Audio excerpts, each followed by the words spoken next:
Gaslighting doesn't show up like obvious abuse. It doesn't hit or scream. It rewrites memory, chips away at trust, and makes a person question the ground beneath their feet. The pain is quiet, but it runs deep.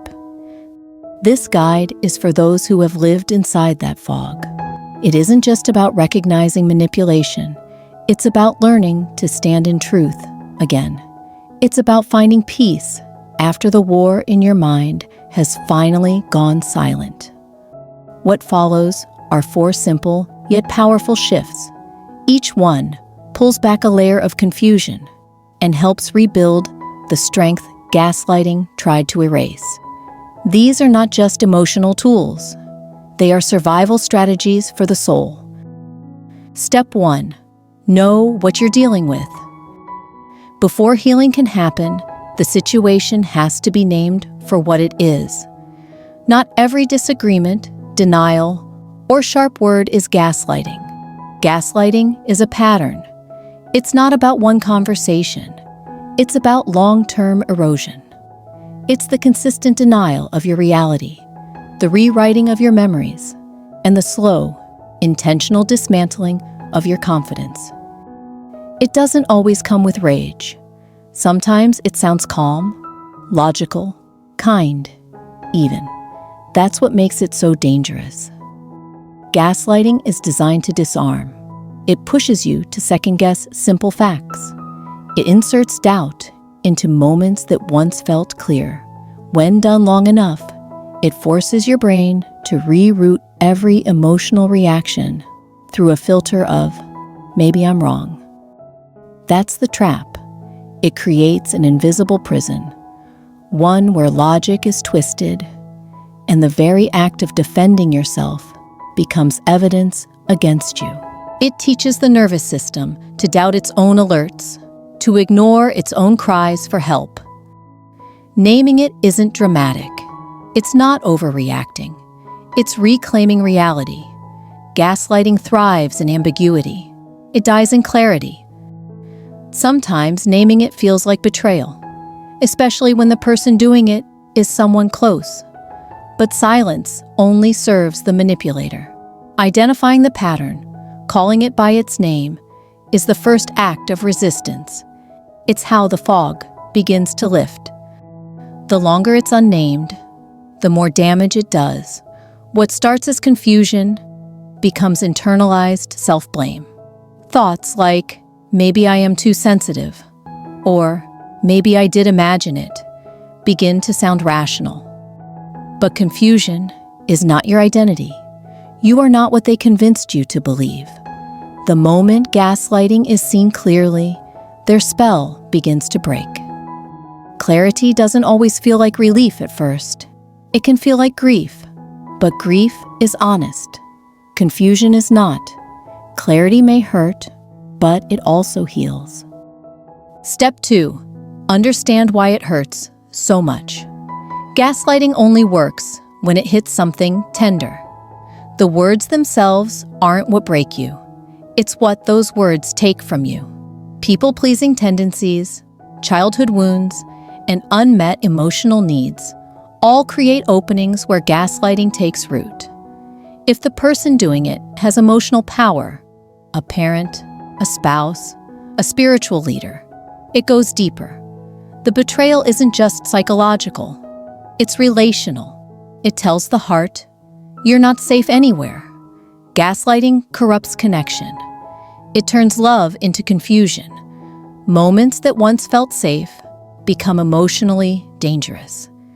It doesn't just hurt because someone lied. It hurts because it was someone you trusted. There's a deep, almost cellular pain that comes from realizing someone you needed emotionally is willing to distort your reality to protect their own. The wound isn't just from what was said, but from what was never acknowledged, from the apologies that never came, from the moments your pain was minimized or used against you. That's what makes the experience so hard to recover from. But underneath that pain is a truth gaslighting couldn't erase. your emotional needs were always real. The longing for honesty, respect, and safety was never the problem. The problem was placing that longing in the hands of someone who couldn't or wouldn't meet it. Gaslighting wounds the part of you that still hopes people can change. If you just explain enough, won't try harder, stay calm. But emotional harm doesn't stop because you become more reasonable. It stops when you stop needing it to stop in order to feel whole. Understanding this doesn't instantly remove the hurt, but it creates space between what happened and what it means about you. That space is where your power returns. Healing doesn't come from getting them to acknowledge the harm. It comes from deciding their failure to love you well says everything about them and nothing about your worth. Step 3. Get grounded in the truth again. After months or years of manipulation, truth stops feeling like truth. It becomes flexible, fragile. Doubt creeps in, even after the relationship ends. Getting back to solid ground means finding something stronger than opinion, something unchanging. That might be faith, it might be a belief system rooted in spiritual truth, or it might start with the voice of someone safe, a counselor, a mentor, a wise friend, someone who sees clearly when you can't. Truth must become more than a concept. It has to be experienced, daily, gently, and consistently. It has to be rehearsed out loud.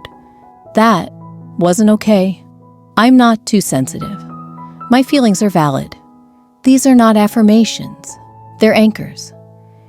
And those anchors must go deep because the storm of self-doubt doesn't pass overnight.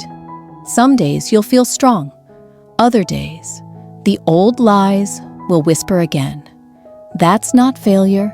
That's healing in motion. Truth isn't about facts alone.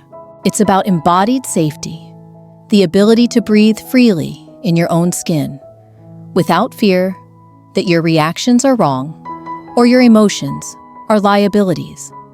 This kind of grounding takes time. It often begins with small steps, journaling, reflecting on past conversations, noticing when you shrink back in doubt. Every moment of recognition reclaims a piece of yourself. Healing truth isn't about confronting the abuser with facts. It's about removing them from the position of authority in your life. They no longer get to define what's real. That power returns to where it always belonged, within your heart, your intuition, and your values. And when lies still echo, because they will, return to that truth again and again until peace becomes louder than the past. Step 4. Respond from a place of strength. Once the truth is clear, the response changes. There's no need to explain, plead, or defend anymore. Gaslighters feed on emotional reaction. That's how control is maintained. The more desperate the response, the more control they feel. But silence, rooted in strength, calm language anchored in clarity, that starves their power. This isn't about becoming cold. It's about becoming steady. Reactivity is replaced by boundaries. Self-blame is replaced by self-trust. It's not about winning the conversation. It's about protecting the soul. The goal is no longer to make them understand. It's to stop giving them space to distort. Boundaries are not ultimatums. They're not emotional threats. They're choices. They are quiet declarations. You don't get to shape my reality anymore. That can sound like less contact, less explanation, or no contact at all. That might mean walking away mid-conversation. That might mean refusing to revisit an old argument for the 100th time. This kind of response is powerful, but it's not always easy, especially when guilt, fear, or emotional loyalty linger. You may feel pressure to be the bigger person, to forgive before you're ready, to re-engage out of duty or conditioning. But true strength doesn't look like moral superiority. It looks like self-protection. Sometimes love means distance. Sometimes forgiveness means closing the door and bolting it. You are not responsible for changing the manipulator. You are responsible for protecting what gaslighting tried to steal, your sense of self. The most powerful moment in healing from gaslighting is when the person no longer has access to your emotional center. Not because you've shut down, but because you've risen up. You don't need to be louder, just clearer. And when clarity becomes your new language, confusion can't survive. Final reflections. You're not who they tried to make you. Gaslighting steals more than clarity. It steals confidence, hope, and identity. It turns love into fear and trust into self-doubt. But it doesn't win. There is life after confusion. There is strength after silence. There is truth inside you that no amount of manipulation can erase forever. Healing from gaslighting isn't about becoming hard or bitter. It's about becoming whole. Whole enough to stop performing. Whole enough to stop chasing their approval. Whole enough to say, this is what's true for me, and I don't need you to agree with it. There's no quick fix, no instant peace. But every step out of the fog is a step toward emotional freedom. And freedom is not just possible, it's waiting.